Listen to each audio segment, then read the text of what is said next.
Hello everybody, and in today's lockpicking video we will have a small double feature of the same lock. You might wonder why. Let's stay around.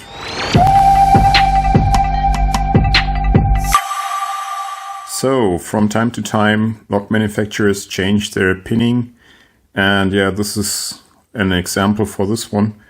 And we have two ABUS locks here. Both are the model EC550, I think. They have different length, both are double Euros.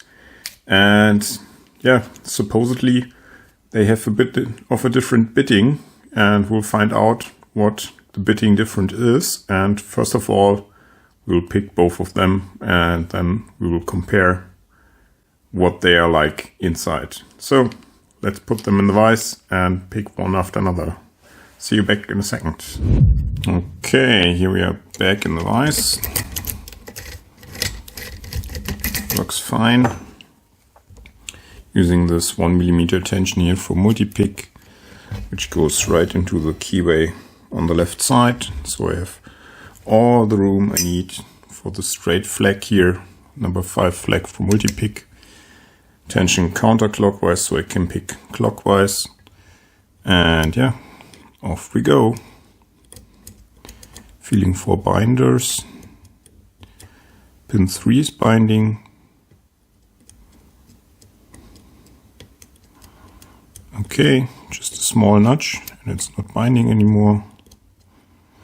Let's feel the back. Yeah, pin 6 is binding. Still binding.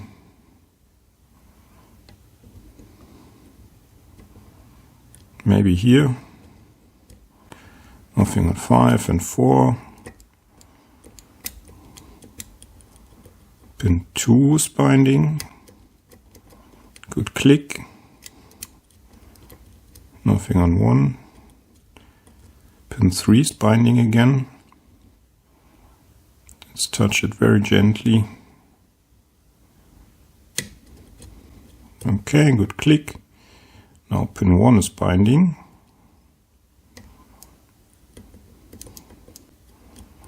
Okay, feels set or springy now at least. So let's check. Pin 1 is good. Pin 2 nothing. Pin 3 nothing. Pin 4 nothing.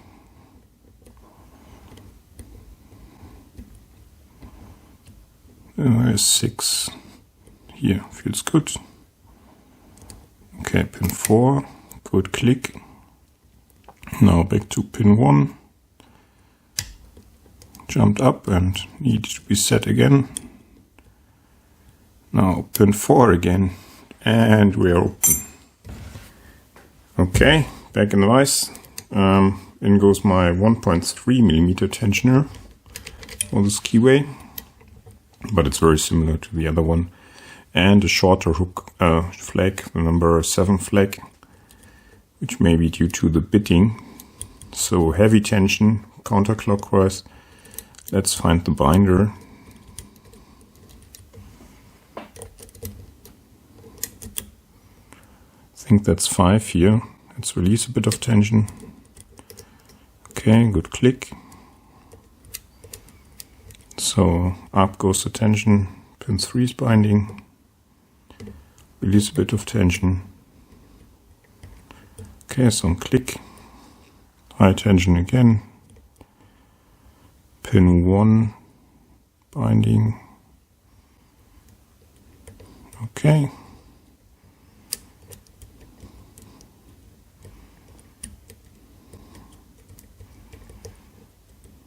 So let's find the binder again. Pin 6. Yeah, pin 6 it is. Tiniest of movement. Yeah, but let's check the rest again.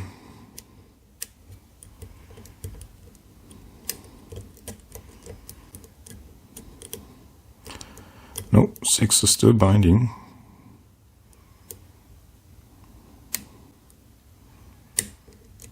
Okay.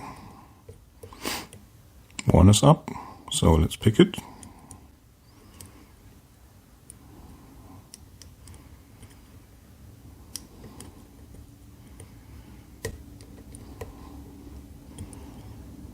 Pin 2 is also binding now. And when I set it, the core moved just a tiny bit. I just could feel it on the tensioner. So now again, high tension. And find the binder. Okay, here pin 5. Still binding. Feels like a serrated driver or so. Pin 3. Yeah, we'll get some counter rotation now on 3.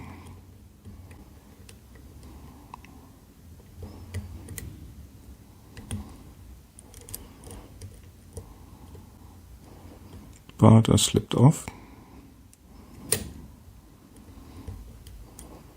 Okay, I think I have 3, but we lost the 4th set.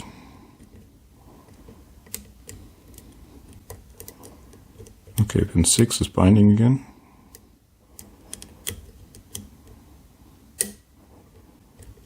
Okay, nice. So pin 2 is binding now.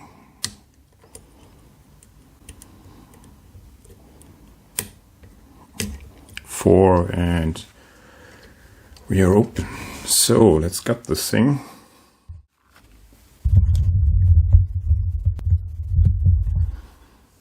Okay, welcome back from fast forward. Yeah, what can I show you about this lock? First of all, here's the main stack, the housing. Some pieces of the actuator fell out already. And here's the slot for the passive pins. No slot on either other side. And if we look on the core, we can see the main stack here. Here is some weirdness. I was a bit confused because there's this pin which just sits in this hole, just like that. And I think it's just for drill protection because it cannot interact with the key. The hole is not going through. But I don't know what this little hole is for. If you have any idea, let me know. Then up here we have passive pins sitting. Those I put here. Yeah, no weirdness or so. They just check on these dimples in the key if they're existing or not.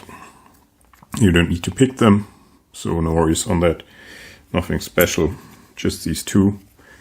And then we have the main pins over here.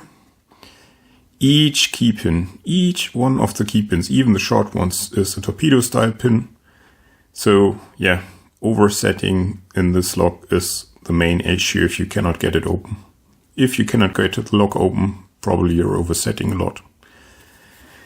Then for the pins, we have steel pins in the first 2 chambers and in the third one also. The driver is steel, so for anti-drill, so which is nice to see for physical attacks, but for lockpicking, it's a bit boring that there's so many, standard pins. We only have security drivers in chamber 4 and 5, which took me a bit by surprise actually. I thought there were more, but yeah, I didn't get too much core movement. That explains that. So not too exciting. I think this is like what we would call the newer pinning in these EC550. So let's switch to the older pinning, hopefully. See you back in a second. Okay, welcome back from fast forward. You might have noticed my struggle with the C-clip, but in the end I got it off finally. And yeah, housing, same story, main stack, 1 slot for the passive pins at the top. They sit here in the core, and only this one and this one was populated, this one was empty. Here's an anti-drill pin again, and here are the 6 main chambers. Anti-drill in the front here, and unfortunately this is a bit filed, so this makes picking a bit easier. But besides from that, we can have a look at the pins, and we see some upgrade. We see a spool, in chamber 4. So I didn't get the counter rotation in chamber 3, but in chamber 4. And yeah, if we compare it to the other pinning, this is basically the only upgrade I can tell. Well, it has one security driver more, the spool, and in different position. So yeah, I wouldn't count this too much of a difference. But still, it was a bit more difficult to pick. So I don't know if one would call this a huge difference in pinning, but definitely a small difference in pinning. So if you're still here, thanks for watching. Please subscribe, give me a thumbs up. Let me know what you think in the difference about pinning between the E60 here and the E660 here. And yeah, hope to see you in the next video. Bye.